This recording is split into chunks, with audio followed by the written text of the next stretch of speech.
Hello guys, welcome back to my blog. तर आज खूप स्पेशल डे आहे आमच्यासाठी।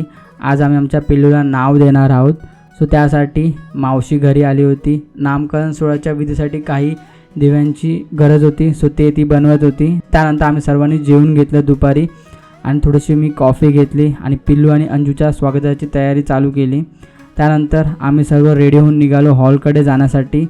तिथे पोचलो, आम्हीच पहिले पोचलो होतो। त्यानंतर सर्व मंडळी यायला सुरुवात झाली आणि फंक्शन चालू व्हायच्या आधी आम्ही लोकांनी थोडं पिल्लूसोबत फोटोशूट केलं, फोटो काढून घेतला आणि इथे आत्तू आणि पिल्लूचं काही ते फोटोशूट चालू होतं काय माहिती नाही। त्यानंतर आम्ही लोकांनी पाळण्यात घालण्याचा कार्यक्रम चालू केला। त्यानंतर आम्ही पिल्लूचं नाव रिव्हील केलं आणि आम्ही त्याचं नाव ठेवलं आहे रुद्र। त्यानंतर फंक्शन संपल्यावरती आम्ही सर्व निघालो घरी जाण्यासाठी आणि घरी आल्यावरती अंजू आणि पिल्लूचं स्वागत आम्ही एकदम मस्त केलं। सो मंडळी, या ब्लॉगसाठी एवढंच। आपण भेटूया पुढच्या ब्लॉगमध्ये।